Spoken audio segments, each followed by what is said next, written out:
Bonjour, j'espère que vous allez bien. Aujourd'hui, j'aimerais vous présenter un oracle que j'ai découvert chez une amie et qui me l'a prêté, donc je la remercie chaleureusement. C'est un oracle auquel j'aurais absolument pas pensé, qui s'appelle donc l'oracle des sorts enchantés.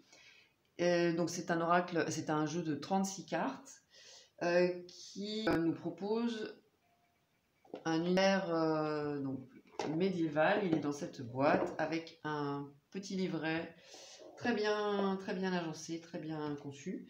Les cartes, voici le dos, hop, qui est très joli.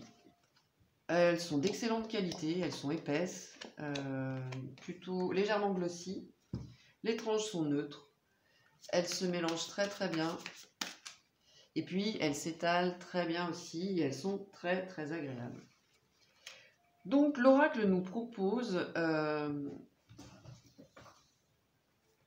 des illustrations qui nous transportent, pour la plupart en tout cas, dans le monde médiéval. Donc il est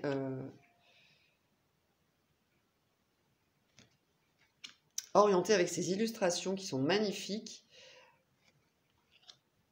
vers cette période. On va avoir beaucoup de détails.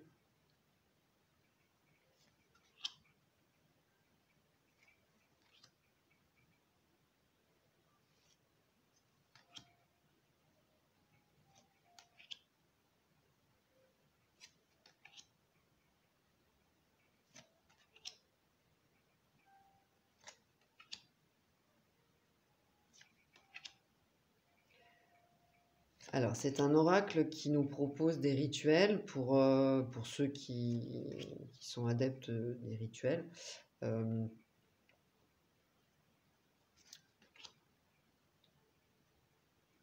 n'est pas obligé de faire, hein, bien entendu. C'est un oracle divinatoire. Et on apprend énormément de choses parce que on travaille avec l'astrologie des arbres, l'astrologie celtique des arbres. Voilà, c'est ce que j'ai lu. Et dans le livret, on a 3 parties. L'histoire de la plante ou de l'arbre, la signification donc de l'illustration, et puis le message divinatoire.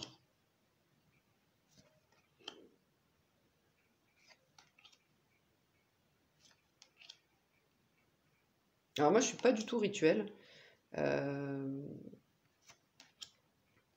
mais j'aime bien de temps en temps, quand je prends mes cartes, allumer une bougie ou mettre de l'encens, mais c'est vraiment parce que j'en ai envie, parce que ça me fait plaisir.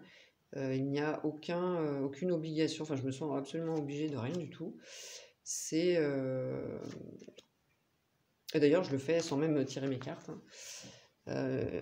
Mais là donc on va avoir plein de rituels qui nous sont proposés.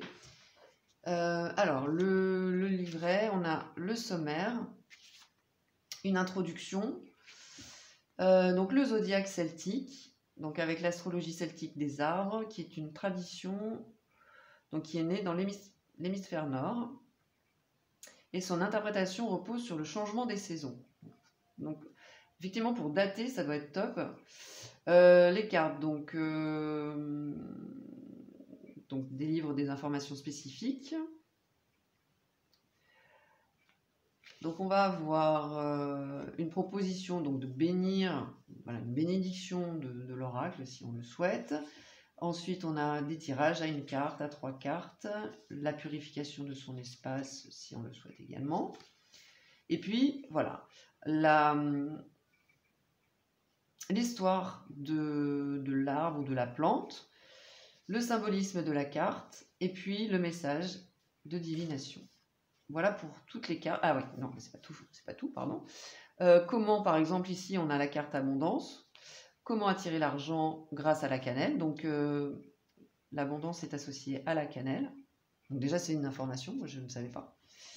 Et ensuite, on a un conseil donc pour faire le rituel. Voilà, bah, on va tirer une carte. Et puis, je vais vous montrer, je vais donner un exemple. On a rituel. Alors, que veut dire la carte rituel? Les cartes sont dans l'ordre alphabétique.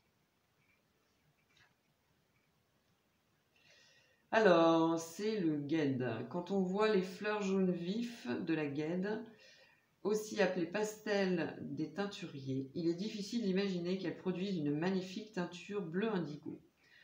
Voilà, donc ça c'est l'histoire de la plante. Le symbolisme de la carte, donc la prêtresse du rituel, teinte de guède, s'apprête à accomplir un puissant rituel de la lune. Ce rituel symbolise le passage d'une étape de la vie à une autre, dans ce cas de la jeune fille à la mère. Intéressant. Elle est entourée des phases ascendantes et descendantes de la lune, et sur son ventre est dessiné le triple symbole de la déesse de la lune. Figurent également les mots, bon alors je ne vais pas vous le dire parce que je ne sais pas ce que ça veut dire, qui signifie ventre de lune en gaélique écossais. Voilà, donc je ne lis pas le gaélique, donc c'est écrit ici. Et le message, quand apparaît la prêtresse du rituel, c'est qu'il est temps d'honorer le fait qu'une période importante de votre vie est en train de s'achever. C'est le début d'une nouvelle étape qui s'accompagnera d'émotions contradictoires. Au moment d'entamer une toute nouvelle phase de votre vie, il est important de rendre hommage au passé au moyen d'un rituel symbolique. Ce rituel peut vous aider à tempérer les vagues d'épuisement, d'irritation et d'inertie qui se manifestent quand vous cherchez à vous accrocher aux anciennes énergies si familières. Le rituel de la lune proposé ci-dessous peut vous aider à lâcher prise et à vous autoriser à passer à l'étape suivante avec aisance et grâce. Alors c'est étrange parce que donc la nouvelle lune était hier, enfin au moment où j'enregistre cette vidéo. La nouvelle lune, on est encore d'ailleurs dans la phase de la nouvelle lune. Donc le rituel de la lune, le travail rituel avec les phases de la lune peut être très efficace. Bon, ok. Et pour ce rituel, vous devez vous procurer de la peinture corporelle bleu foncé. Ok. Une nuit de lune noire, la phase lunaire qui précède immédiatement la nouvelle lune. Dessinez des spirales dans le sens inverse des aiguilles d'une montre, depuis le centre vers l'extérieur, sur toute partie du corps que vous sentez bloquée ou lourde. Imaginez que ces spirales extraient de votre énergie stagnante ne sortent plus. Quand vous vous sentez prêt, nettoyez ces spirales et sentez le processus de lâcher prise opérer la négativité dans les sons, dans les canalisations. Quand apparaîtra le croissant de la nouvelle lune, il apportera une énergie vitale et énale. Wow, ok. Bon, alors, je ne vais pas faire le rituel évidemment, mais on peut le faire aussi d'une autre façon. On n'est pas obligé de se dessiner sur le corps, on peut tout à fait le faire sur une... on peut tout à fait, pourquoi pas, visualiser les parties de nous qui sont blessées, et puis les dessiner également avec donc la couleur qui est requise, et puis décider voilà, qu'on va évacuer d'une autre façon, soit je ne sais pas, en déchirant ou en brûlant ensuite le papier, voilà. Et en fait, ce sont des rituels qui nous sont proposés, donc, mais à chacun et chacune d'adapter selon nos moyens, nos envies, ou de ne pas faire du tout les rituels. Quoi qu'il en soit, c'est une carte de changement où on nous invite à lâcher tout ce qui n'est plus nécessaire pour accueillir à bras ouverts la nouveauté. N'hésitez pas à me donner vos avis en commentaire sur cet oracle que je trouve étonnant. J'aime beaucoup les illustrations, vraiment, je les trouve très très belles. très inspirantes. Et puis, les messages sont pleins de sagesse et de bons conseils. Ça nous aide à cheminer. Quant au rituel, encore une fois, chacun fait comme il le souhaite. Je vous remercie, je vous dis à tout bientôt. Je remercie également mon ami pour m'avoir prêté ce magnifique jeu. Contactez-moi si vous le souhaitez pour une guidance sur mon site et suivez-moi sur Instagram si vous le souhaitez également. Je vous dis à tout bientôt. Bye bye.